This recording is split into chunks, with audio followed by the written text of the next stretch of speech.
So it turns out that you guys got very passionate over Win the Wilderness Alaska episode 2. I've had phone calls, I've had emails, your guys' comments have been absolutely amazing. I know you guys are backing us 100% and are there every step of the way. And the next episode is coming out tonight at 9 PM, BBC 2. It should be interesting.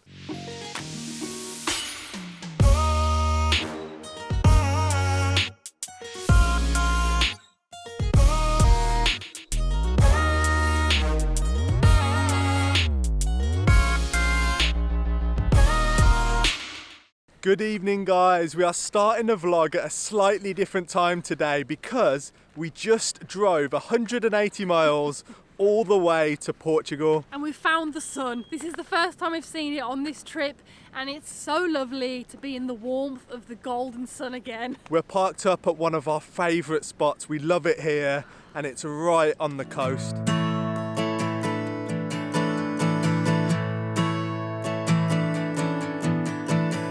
When you are silent, I will speak for you.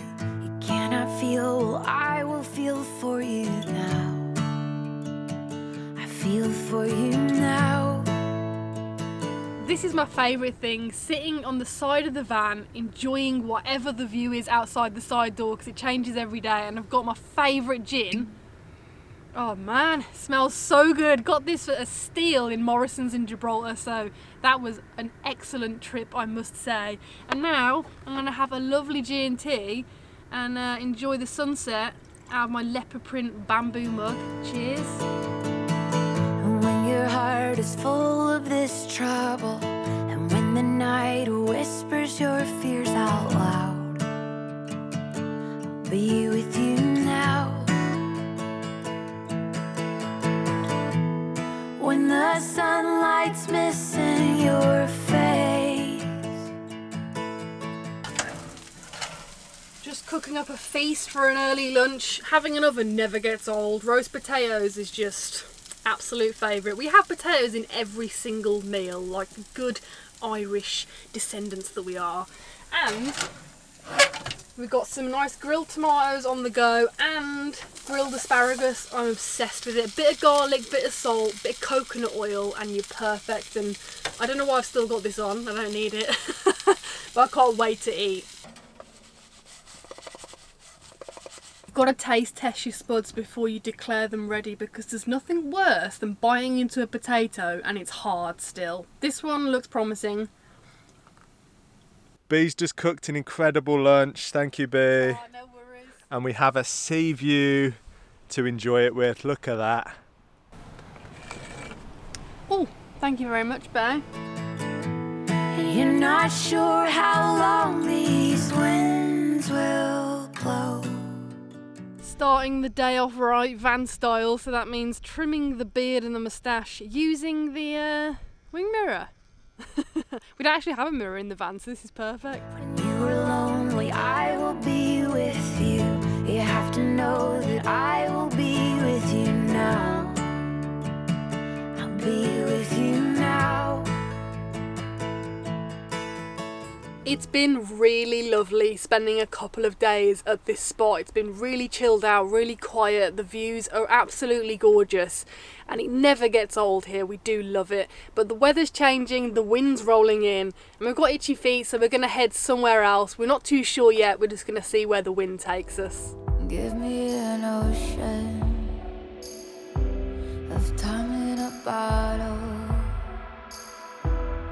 forcing a handhold. I don't wanna let it go. You said that you loved me one last time, while I was counting all the colors in your eyes. Last night we pulled up to a spot that's turned out to be really beautiful because we got here in the dark, so we couldn't actually see the surroundings at all. And something really bizarre happened. So this cat just arrived. Look at it. What is it doing? This really cute cat just arrived. It's on my back. And now it's just chilling on Bee's back. but it was really interested in Ginjey, and Ginjey's trying to scare it away, but it's so cute. It's a little kitten. It wants to be friends with Ginjey's not happy. It's so cute. Come on. Maybe we're going to have another cat. Ginjey, look. Come on, Ginjey. Come here. I cannot believe it's just appeared. Ginjey always seems to attract different cats. I don't know if you guys can hear that, but Ginjey is not a happy girl.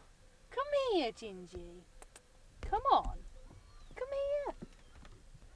How random is this? It's very random. I feel like I can hear other kittens over there. I don't know what's going on. I don't know. We're being invaded by friendly. random cats. Yeah, I mean, it's really friendly. It's quite skinny, but it's like, I don't know what's going on. Ginjey is not sure of that little black cat.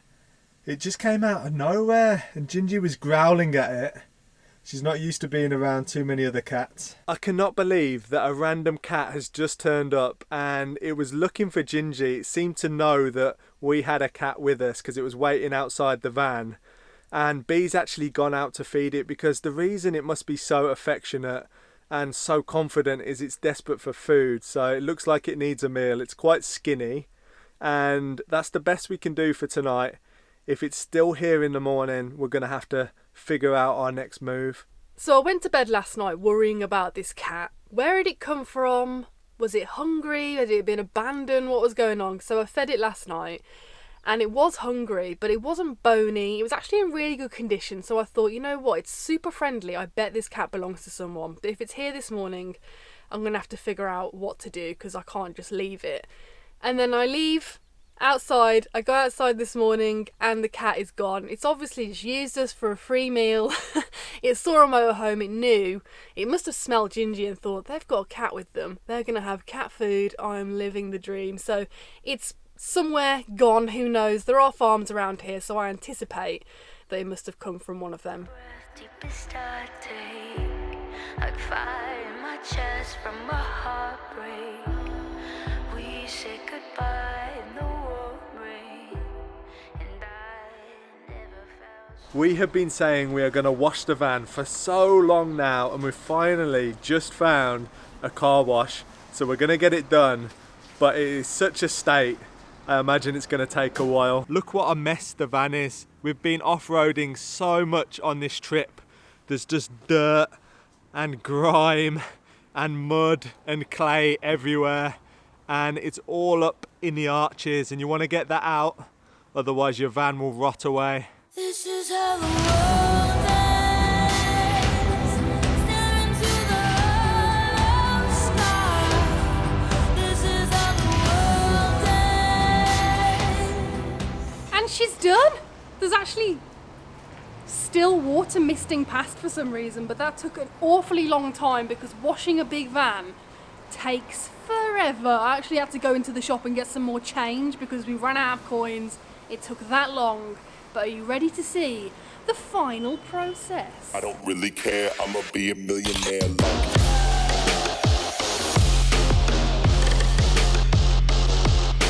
That took a lot longer than we thought it was going to because of this horrible clay mud that gets stuck everywhere. It's really difficult to get off.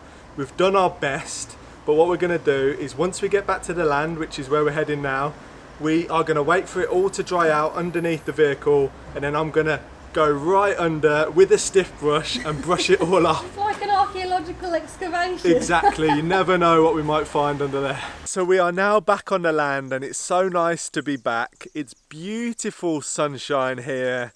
The birds are chirping, the flowers have come out. And it's just really gorgeous. Spring is our favourite time of the year and it seems like it may have come a little bit early, which is nice. So when we were gone, we were really worried because we've been seeing reports of friends and other people in the local area having roofs blown off and all sorts of things happening. So when we got back, we were kind of looking out to see if there was any damage and there was one thing that had been affected by the wind. And that one thing is behind me. It's a beautiful old apple tree and it's obviously died and all of its roots are dead, and all it needed was a big storm to come along and blow it over. So I've got the chainsaw out the barn. I'm wearing a jumper even though it's 21 degrees, because when I use a chainsaw I like to stay covered up. But come around here and you can see the roots and where it's literally just ripped it out the ground. It's actually quite a big tree, so we should get quite a lot of nice firewood out of this. But yeah, you can see here it's literally just been ripped out of the ground.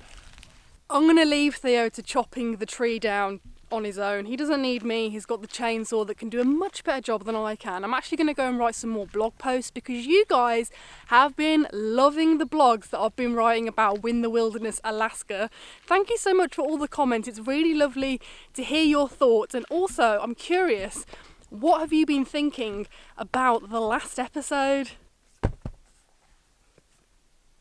I highly doubt that you guys want to actually watch me write a blog in real time, so I'm going to end the vlog here. Thank you so much for joining us, and we will see you on the next video.